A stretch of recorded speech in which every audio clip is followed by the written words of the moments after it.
We've got another Madwell update. If you have not been following along, Madwell, the ad agency, not the clothing company Madewell, that's been a pretty common mix-up, but there has been a lot of chaos surrounding Madwell, the agency. A lot of it has to do with the employees not getting paid on time, multiple payrolls worth of not getting paid on time. The CEO, Chris Sojka, has been accused of reckless spending, especially when he is not able to pay his employees. There's drama with his former partner. It's been a whole thing. And if you want to catch up with that, there are plenty of Adweek articles you can read. They've been doing a really great deep dive investigation into all of this. But today, we're going to listen to a very special podcast from Adweek. This is their new podcast called Ad Speak, and they just recently released a one-on-one interview with the Adweek editor-in-chief, Ryan Joe, and Madwell CEO, Chris Sojka. So I'm going to do a live reaction. Just like YouTubers react to YouTube videos, I'm going to make a podcast reacting to a podcast. Why not? Let's get into it. Chris Sojka, hey, thanks for joining us. Why are you here? That's a great question. I didn't expect things to unfurl the way that they did. You know, there was nothing to do other than make sure, first and foremost, everybody in Madwell was able to get paid. And now that that's happened, I suppose I think the thing I said to myself was that there may yet be some well that can come from all of this mad. And I think that there's a story. Hold on. How long do you think he's been sitting on that one?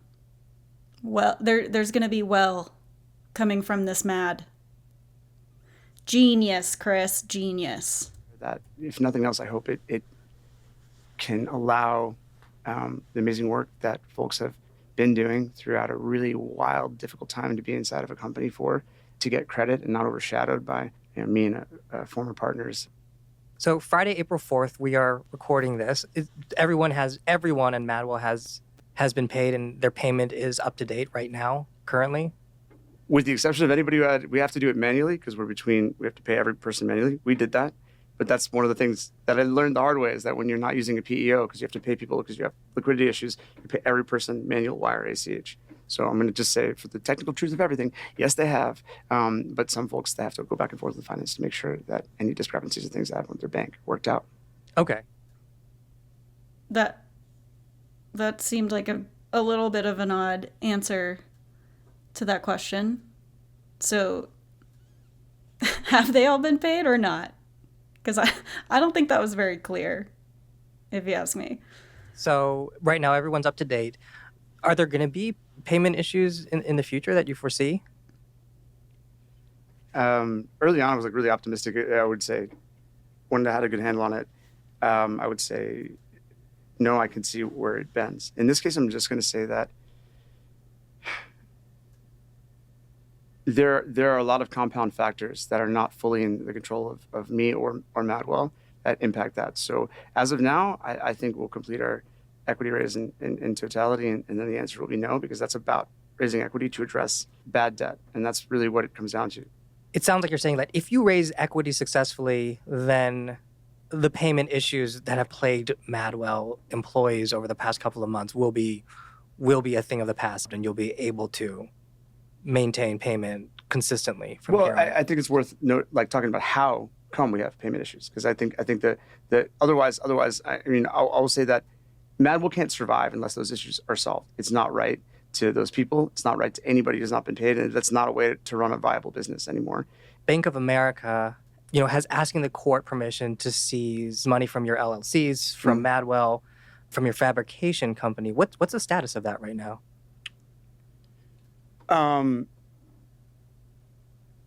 This is where we're gonna. He's taking quite a bit of time to answer these questions, and I think that says a lot. We're gonna have to talk about it in reverse because it's pretty important. So I'm just gonna say I'm hesitant to litigate the past too much, especially as it relates to your. I know you have had a contentious falling out with your co-founder, but I feel like that has that was settled last year, and you've been kind of in charge since October. You're asking me about Bank of America, right? Yeah. You're asking me about Bank of America debt and what's going on with it. Okay. How do we have debt with Bank of America that's now turning into this situation? Well, I mean, you did buy a jet. Yep. See, and that's the point that I want to talk about. So we have debt with Bank of America for a very specific reason. We have debt because in 2021, this is not me speaking conjecture. This is like I had to plan whether or not I would talk about this openly. We have debt because in 2021, my ex-partner and my CFO went to Bank of America and raised our credit facility. Chris, I just want to interject. Like that is a long time ago, and whatever situation got you into this place, you are the boss. You've been the boss since October of last year. And, now you're in the situation where Bank of America is asking to... We were in that situation then. That's why I had to settle. We've been in that situation since November 16th, 2023, nonstop, right? The entire thing broke in June when the term that was negotiated between them and the bank ended. And I've been paying it back since the top of last year. This is the same problem continuing in April of this year. But if that's the same problem... Okay, so he's playing the victim. He's saying that everything that's happening now is because of what happened years ago with his partner. So he's not taking responsibility for what's happening. He kind of said some stuff about taking responsibility and paying people, but it's like he's having to qualify it with, oh, but that's only because of what happened in the past. It's not really my fault. They don't understand some of your financial decisions that you seem to have made afterwards. Ask me about them. I'll own that, and I'll own the decisions that I made. But a lot of decisions that I made to not go out of business. The end. It's like getting... Again, I had to make those decisions because of the financial situation I was in, because of what happened in the past. Cockpit of a plane in like a Tom Cruise Mission Impossible saga, and just doing the best that we could, not me just alone. Okay, so speaking of planes, like what was the business reason for that? Because that was like a $17.5 million purchase. That was you had to take out like a $14 million loan for that one. Like why? Okay, let's do it. So this is the exact way that this goes down in this order. Okay. In 2023, on March 30th, I'm with my ex-significant other, and she had been doing work in our industry, judging things, and I went to go visit her to have a couple days together. And the first day that I was there, on the first vacation I'd attempted in years, I got a note saying, from my CFO, my CEO, to me, saying we'd put $1.76 million on a credit line to pay taxes on the recommendation of our accountant. And I spent a lot of time trying to understand what was going on, because it was like a shock to the system. What I did know was a fact soon thereafter was that we had lost our credit facility. I'm going to tell you, this is all to the plane. Okay. So stick with me. Yeah? All right. I mean, I just feel I'm on the tarmac waiting for you to take off. But my analogy is I'm like a pilot sometimes who comes in and says, hey guys, welcome on my plane. I'm going to tell you everything I feel about flying before I let you take off. If you give me 100 seconds, we'll get to the plane. Yeah? And then you can shred it. Okay. You can shred it. Yeah. So we get into last year. David and I decide that he's going to sell his shares to me for a lot of millions of dollars. And he signs a document, I signed a document. And then he sends a note. This is off. And so I realized that if we got into a dispute at 50-50 owners of a company, we would not have any chance at refinancing the debt with Bank of America, and we would have no chance at future banking. And so I started to panic. And I started to do a lot of research on novel ways to create a totally different approach to bringing together folks to see if they would invest in the business to some extent to keep it alive. And in my hometown, David and I had been working on cannabis businesses. And where I'm from, that means a lot. It's a small town. And where is he going with this story? I think it's been longer than the 100 seconds he asked for. We're still not at the plane. Jersey freehold. Wait, Chris, can I just want to get back to the plane. Could you just tell me in like 2 sentences, like why the plane was a good investment or how it would have helped Madwell? We needed to make new friends and new clients. So I wanted to get into aerospace and get like Dassault, the manufacturer of that plane, as a client, and enter a whole bunch of new pieces of technology to market in that sector. So it really became a question of what would help us get into a meeting with a new bank. So is it like, first off, getting Dassault potentially as a client, and second, because there's an optics with a plane, it kind of conveys power, it conveys solidity, and that's why you bought the plane. The truth of the matter is that I was in Mexico with Gabby, and we were told that we weren't going to make payroll, and we had to stay there, and we couldn't That's less of a reason to buy the plane, though, if you can't make payroll, isn't it? We didn't take money just out of our coffers and go buy a plane, right? That doesn't make any sense. Like what occurred is we had no credit, no banking. I took everything I had, right? I have $3,000 right now. That's it. That's all I have. Once again, he's playing the victim so hard. I think he's convinced he's the victim. This is hard to listen to. In the world. And so the plane, I literally was looking for a novel way to bring people to the table to have meetings with. The plane changed that. Okay, so could you have this plane? Okay. You don't have to spend $17 million on a plane to get a client.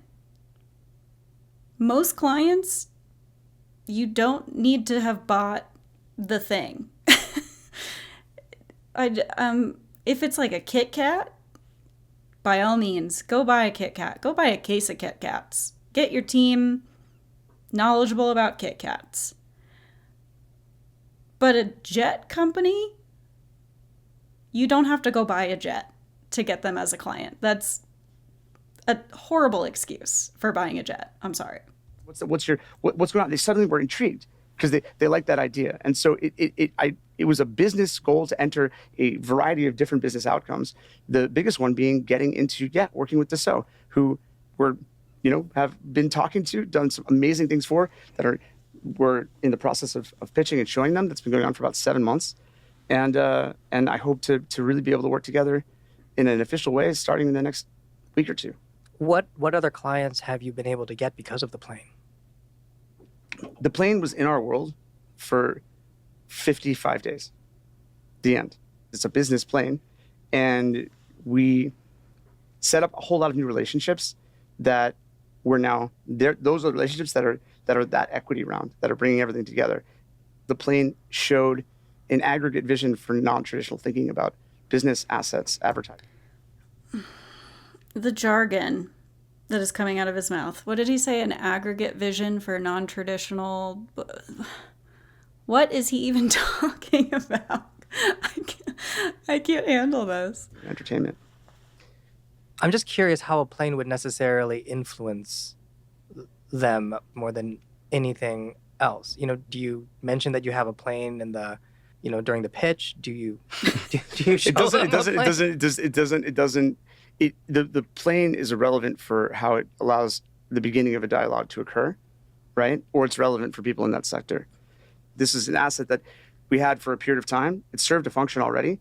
Very likely when it's done with where it is right now, which is going through a mandatory check that was preordained from January 13th to now it will be the top of May, likely we'll just have to liquidate it. There's no reason to carry the plane. We bought it for 17.5. It will be worth 23. That's the short answer to your question. How is it going to be 23? After the age of 15, planes depreciate rapidly because that changes their loan to value ratio. That plane's a 2023 year ending, right? That 7X was discontinued in 2023. Final deliveries happened last year. Going into an election year, there was a crush on ultra long range planes. And if you could find one that was under the care of Dassault Falcon, care, which is basically maintains value, and it could have an EU component. So if it was in Europe and you could purchase it, and you're going to go into that year, and it happened to be 15, so it'd be entering its 16th service year in 2025. If all those things could come together, the act of how it would have to get up to code by the seller, be integrated into the United States, and then have to get further repairs. By the end of that, you'd be purchasing at this price, but it'd be worth this price, on the market. Somewhere between, conservatively, will be 21.5 and 23. Probably 22 would be the consensus. Where's the plane right now, and when will you have it sold? You really want me to sell it, huh? You indicated that Yes. It's a temporary asset, so unless you want to give it away. Oy. The plane is in Geneva. It's at the Dassault facility. the 2C process, basically the plane is taken apart completely and put back together. And they just identify everything that could be wrong with it, so it can have another 8 years of safe service, and then when it's done, it can rotate back into service. Stick around. Okay. First little break, commercial break here. I am having a really hard time listening to Chris. Like, I'm assuming this is how he talks normally, but he sounds very frantic, which, makes sense. He's defending himself. But the way he formulates his responses, I just don't understand what's going on in his brain. He's frantic, but he's also stringing all of his words together and he's mumbling. It's almost like he knows that his answers aren't good enough. But he's very hard to follow. And I think Ryan is doing a good job of trying to keep him on track, but man, I don't know. I don't know how people dealt with him for as long as they did. This is not the kind of personality that I would vibe with. Just being honest there. You mentioned also you have like investors who are buying in. Like who are they? In the statement that I issued, I mentioned some names, and a few people, like the plane essentially brought together a few people who performed an angel function at a time where we're in litigation, and they put in capital and essentially, would you take a risk on holding this place together for a long-term relationship? And I met them because of an email inquiry to one plane and only one plane ever, and so those folks have become, angel investors, advisors, and in some cases, like working executives in this company. Like the pilot and... Oh, yeah. So, yes, the pilot is, I would say, a type of Renaissance man who has... he's put in the blood and the sweat to save Madwell. What does that mean? He took every penny he had and put it in when we were bent to the point that we were going to go under. And he did it not for interest, not for remuneration, but to hold the place together because he saw it as a special grouping of people. And I saw him bend, all the way to fumes, and it's not like he's just a random person. He's got a family and responsibilities and lived his life that way. But he did that, and if he hadn't done that, yeah, his family's also involved with Madwell. Yeah, like in the same way that I have a number of employees who have other people in their life who are also employees, they're involved that way. So like the pilot put money into Madwell. That was his role. How about the... That wasn't his role. That was something he did. So like what's his role, like within the context of working at Madwell? Like what does the pilot and his family do? Well, they do different things. So he's a pilot of the airplane, runs the logistics operation of the airplane, runs all of our other logistics pieces, like how we move around equipment, how we store things. We've been building an operation in Austin, a little at a time. And so he runs our operations burgeoning as they are in Texas. And he will be a partner in what that will become. So he's a pilot, but he also runs like those operations in Austin, Texas. Yeah, I would say he runs our logistics operations. And then how about is his wife involved? And she runs what I jokingly call the Department of Existential Fulfillment. We do merchandise.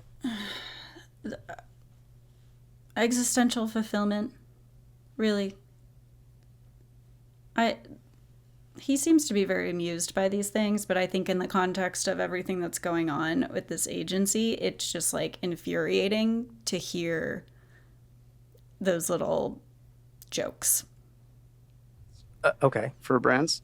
And we relocated that to Austin. We wanted to do domestic fulfillment. It was not viable to try to continue to sustain that out of Madwell. I'm very anti-waste. So in our industry, we do a commercial, spend a bunch of money, you don't take it anywhere. I want to keep it and have all the furniture and have the set pieces and have the raw materials and have the picture cars, and so that they can be reused and reused. And so if you now have warehouse space, and it made sense, we're doing all this merchandise, let's co-locate that there as well. And she happened to essentially say, I would love to do that. There was a third person with the same surname who we couldn't figure out if it was a son or if it was a brother or... Brother? Stephen. Well, yeah. He's my chief of henchmen. What does your chief of henchmen do? Henchman duties? Well, it's usually like, Once again, a cute little joke, but in the grand scheme of all of this, Now's not the time, Chris. Just answer the question. Chief of Henchmen? No. Bludgeoning people upside the head. I mean, maybe I read too many Batman comics, but you know. He's like a chief of staff, but also like assistant. Like Okay. so he's not we don't have enough of an ecosystem built back up for a true chief of staff role. No, that makes sense. Well, when you said chief of henchmen, I kind of have one thought. When you say chief of staff, that does I know, kind but of paint a different isn't picture. chief of henchmen so much more fun? Can't we let that ride? Oh No. yeah, sure. But you know, chief of henchmen, but essentially doing chief of staff duties. I get that. Yeah. I mean, there's a story in here that we're like that I want to tell, right? If there's no exploration of it, then like this whole story is just kind of like random, right? There's a plane and some debt and some stressed employees and some erratic behavior. Well, I mean, there was a lot of erratic behavior. There were a lot of stressed employees. And I kind of feel like at the core of it, it is about the stressed employees because they're the ones who are going through this crucible without having any power and Yes. without having any payment. When people aren't getting paid and they see you, you know, paying Whiz Khalifa when he gets the jewelry, when he... For client work, you mean paying the person we hired to do client work with approval? Okay, so That's how I paid him. Was there wait Ozium did approve Whiz Khalifa? Let's get into it. Go to Chris. cleartheair.ozium.com. You think that's on their site without their knowledge? We did the project for them from the beginning. Right. They said, okay, we'll pay for this, or because the thinking is that. Oh, you guys, the thinking is that they said, no, we won't pay for it. Came to the shoot, we put it live, it's all in their things, but they said no, so I did it for charity for them. We don't have a business relationship. He is getting so defensive. This is really pushing his buttons. So I'm thinking this Wiz Khalifa thing is where some not so responsible stuff went down. I just did it because I party. Well, yeah. That sounds super cool, but I'm not that badass. That doesn't really make any sense. So okay, so you paid $145,000 to get Wiz Khalifa and his, I guess, the jeweler to show up on set, and you got... Totally different things. So, okay, wait, what was that? So it was an exercise of producing art. So the song is actually Makua Rothman song, with a feature by Whiz Khalifa. Of course, it made sense. Ozium is a brand that has a very deep relationship with the cannabis community. But the feature price for doing a brand appearance for a person like that, who's completely unattainable for even Ozium to support, we couldn't afford his full rate. And so, in the beginning of the process, I mean, to be honest, like it was June of last year, and Gabby had to do the solemn exercise of terminating my former partner for abdication of duty. And I didn't want to be even near that for the appearance of impropriety, right? So I stayed in Los Angeles, and I missed a really important meeting with Ozium, and I was incredibly apologetic, and I was like lost about what to do, and I was walking, and I passed If and Co. You know, I walk up and down Sunset and over there because I pace a lot. Wait, sorry to interrupt. I'm a little confused. So this $145,000, you know, we've seen the emails where you're like, we need to pay Wiz Khalifa $145,000. He is not going to show up on set. Like, what was that? They're like, we need you to make good with payment on set. It wasn't a bag of cash, and it wasn't on set literally. It was like, won't appear unless the deposit is paid. So that's it. Like my email was about the fact that, of course, we had liquidity issues. So what was happening internally was this idea of, no, some folks saying, no, payroll first. And I said, that doesn't make any sense. The shoot's here, right? If we fail at the shoot, we will go out of business because we will lose multiple clients. So it's true to say that everything you did with Wiz Khalifa and Ozium was paid for by Ozium?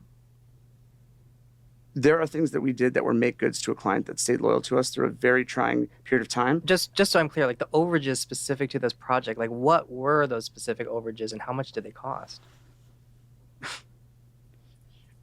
The overages were like, this is looking really great. We should probably see through the special effects process to make these shots really good. And we should probably swing for awards consideration because it'll be good for our future.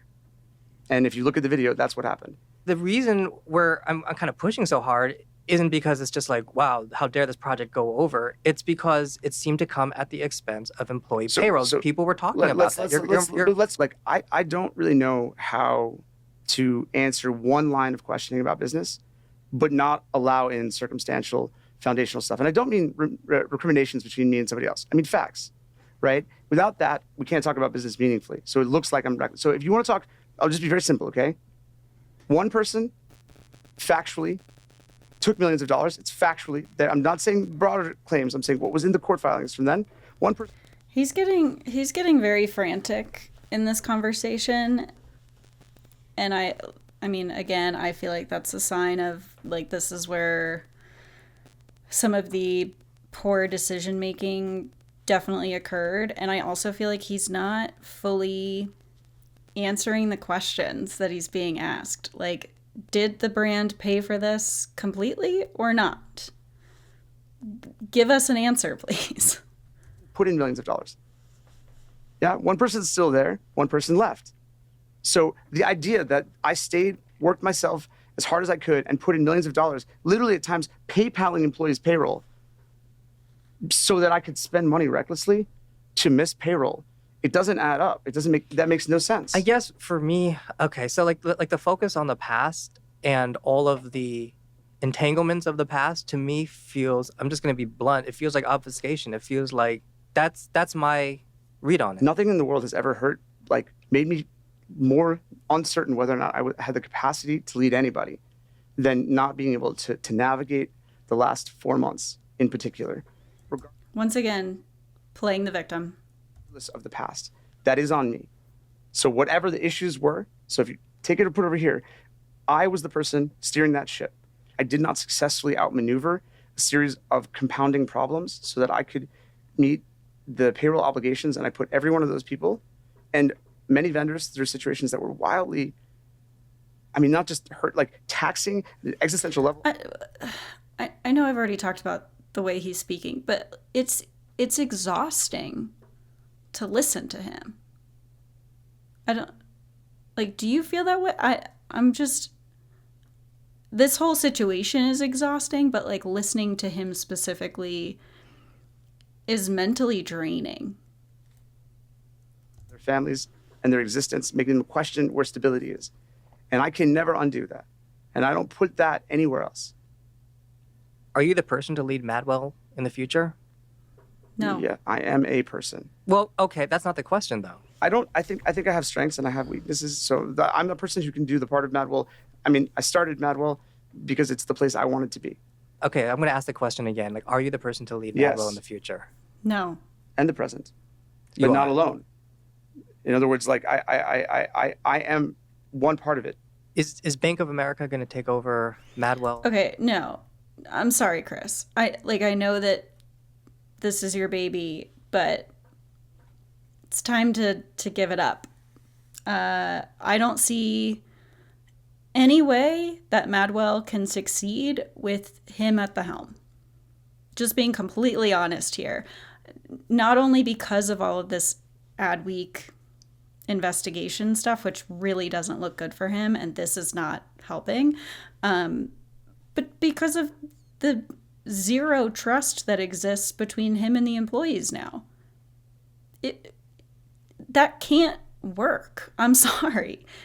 The only way for Madwell as an agency to exist after this is if someone else takes over. I have zero doubt about that. And your LLCs? I don't think they offered to take it over because I would say you can have the LLCs. The people will all go and do something else. But they have made it very clear in their language that they would like to take everything, whatever that is, and we'd cease to function. Is that going to happen? That depends. Do you have any questions about what you're asking about, or it was just debt? Because if it's Because just debt, then they've asked the court, right, for permission to move, and I just wanted to know, like, is there a way out for you and for your employees so that Madwell doesn't, there's go only bankrupt? one way. What Yeah. way is that? Telling the story to the world. Oh, I think I don't. That's the truth. That's the only way. Because I know what my agenda is, and so do you, right? You know that I want to talk about this outlier stuff. The reality is that there's a really scary set of business challenges that are impacting Madwell that have to do with big companies and things that were done that, forgetting any like gossipy stuff, like is really complex and hard to get out of. You said like the way to get out of this is Mhm. telling the story. And Yep. my point of skepticism is that when somebody wants money, giving them a narrative isn't going to work. The only thing that's going to work is you paying them off. Okay, then we're going to go out of business. It's the headline that you want. And It's not the. I'm just asking the question, and I just want the answer. Like, is there a way out for Madwell? Is there a way for Madwell to kind of pay off Bank of America? I have to say, I'm not going to put a label on it, but the way that Chris is speaking and acting is very familiar to me. And I'm sure many people have family members that act like this, but it's all becoming clear. Be solvent for you to consistently pay your employees, or, just speaking bluntly, do the people working at Madwell need to start sending their resumes out? Madwell will survive, and What does that mean, though? In like a name, or like as a company, like with all the, like, what does that mean when you say Madwell will survive?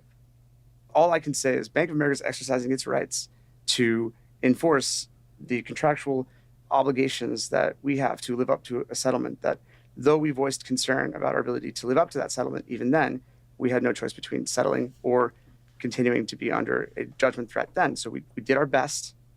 We signed it, we agreed, and we said along the way, we're not going to be able to meet these payments here. We will go out of business. So it is because of Bank of America that we don't have a credit line. It is because of the lack of a credit line that I have no more liquidity to put in. The reason we had to go and ask for equity is I've spent a year trying to just get a bank, a year. And I can't do that because Bank of America has first position. And I didn't take any debt out with Bank of America. But in actuality, we've tried to continue to pay them. We cannot continue to pay them. It has to be solved in a full-on settlement. And the settlement has to be knocking out that debt and a few others so that there's cleanliness for a new bank relationship. And that can only be effectuated by somebody stepping in as an equity partner. And if that doesn't happen, is it bankruptcy, or what happens? I think bankruptcy is a cruel tool because it overfavors big creditors and it hurts small businesses, families, employees. And so, and it favors the capital aggregators. So I've been fighting having bankruptcy be an option this whole time, right? I wanted to continue to move forward. Even now, I won't do that, right? Because we're going to keep operating, and I don't want to hand over to somebody else the moral obligation to make good on every penny, right? That's nobody else's to just pick and choose what makes sense. I'm not selling the place for parts. And so will it happen? Yeah, it's already happening. Are your clients like Verizon Visible, Elf Cosmetics, are they still working with you, and are they paying Madwell or the into the LLCs or some entity affiliated with Madwell? Firstly, I just want to say this is really serious. I have no idea how we've been lucky enough to have clients who chose to continue to work with us through a lot of drama and extraness, but they did. Nobody left for going on 2 years. And they are paying, and they pay us, right? This is about not paying employees again, isn't it? Yeah, they paid us and I didn't pay them. Fundamentally, What did I do with the money? No. All of this is about not paying employees, Chris. Where have you been? Do this. No. Where'd the money go? No, I want to know. 18, 19 days in a row, I didn't pay them. So tell me, since we're not going to ask questions, you tell me what happened. Now, I didn't have access to bank accounts until 2024, February. But somehow back in 23 and 22, I was out there gallivanting. The CEO and the CFO were just poor victims of this crazy creative. It's funny how money guys are always the victims of the largesse of creatives. And that narrative plays in the entire aggregation of capital in advertising. That's the story. Another creative who's weird and too much and zany. He also is superficial and weak and shallow, and he had to go and live this life of I'm not really sure what it is, like Samuel Bankman-Fried, like whatever it was that I was doing. And then I thought to myself, fuck everyone that I care about that's holding this place together. I'm gonna let them suffer because I'm gonna spend the money on what? I honestly don't know what you've been doing. Okay, there is a lot there. There are plenty of weird, zany, somewhat erratic creatives out there who are doing just fine, who pay their employees, who make responsible business decisions. That's not a problem. I also don't doubt that he could have been the victim of something. But everything that has come out from Adweek and everything that Chris has said himself has yet to convince me that that was actually the case. So if he wants to play the victim. I feel like he needs to come to the table with a better explanation for what happened, because so far it's looking like he's the problem in all of these scenarios. That's just what I'm picking up here. I mean, we've heard that you were in Austin, you were building an amusement park. There are rumors going around your staffers because they said you haven't been in the office for a long time. So I could you clarify? Like, Do you want me to clarify? Was I in Austin, or do you want to ask me a question? Were you in Austin, Texas? Are you building an amusement park? I am often in Austin, Texas, and I'm not building an amusement park because that question is quite narrow. Are you doing anything related to an amusement park in Austin? That's the rumor that's been flying around. It's not a rumor. I've told my employees what I was doing, so I don't know why you guys are putting it as a rumor. Like, there is a plan for an exercise to be built in Dripping Springs, Texas. It's not a secret. What is it exactly? What the hell? It's a thing that I don't feel comfortable talking about unless I really don't. That's fair. Like it's quite in confidence, and I shared it with my employees, and I'm happy with like a theme park. But as I told you, like the problem with all of this is that I got so frustrated. What? This is the first I'm hearing about this theme park rumor, and I am so confused. Like, is he building a theme park? Did he buy an old theme park and he's fixing it up? He called it an exercise, whatever that means. What? This might be wilder than the jet. Probably not as expensive, but just a strange decision. This journey at how I have these shortcomings that I do, whereby like I went through something deeply emotional, and it comes out emotional. It comes out emotionally. Like it changed. I had to reboot my understanding of friendship and trust, like at its base level, back to being a young man. And so it comes out in a way that is apparently somehow not the way executives are supposed to act. But so here's why, I keep pushing on this. It's that as much as you feel that you are a victim, there are a lot of people who feel victimized by you. And they're likely all of them except for these folks over there. They're all right. Fair enough. Like or in particular the anger that I felt, like I was barely holding on, and that's no excuse. It's just like I literally was not a good force for a lot of people in the orbit of Madwell in the past 24 months. And I was not a good leader. I even wrote in multiple emails, I apologized because I was like, I'm sorry. I have been working almost 2 days a week for 2 years, not because of Adderall, because Adderall saved my life. It was the other drugs I was on in 2022 and other times in my life where I was truly about to lose my ability to live. And I went to my parents and my business partner and my girlfriend and my doctors, and I said, I need help, and I need to think about how to reimagine my life. And so it's like all the stuff that is like that, I will own and not squeeze out of. I think there's nuance to it, but not nuance to excuse my character, nuance of the circumstances. Like, I have those flaws. This time next year, where are you? Where's Madwell? Last night, I was hiding out in Austin, where I live half the time, in a very official way. And Gabby reminded me of an email I had sent in April. I didn't remember sending it at all.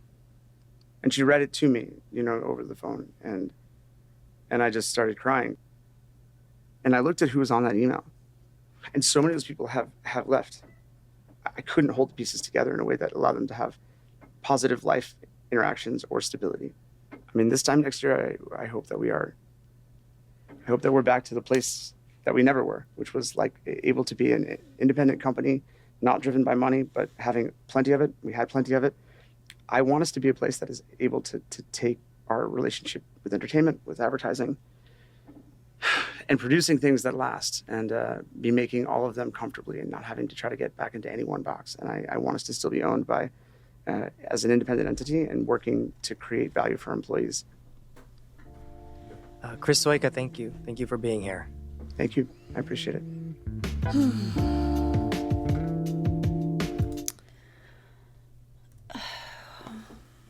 Well,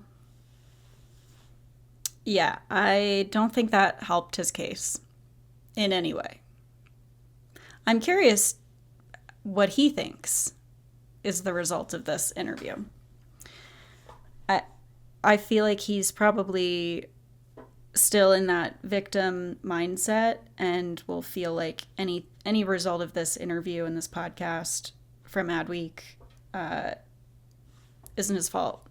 And it's people trying to twist the narrative and what have you. But I just feel like every new detail that comes out about this story is weirder than the previous one. Again, to anyone working at Madwell still or previously, I'm sorry. I'm sorry you've had to deal with any of this chaos. I'm sorry this is the kind of leadership you had. It's really unfortunate. And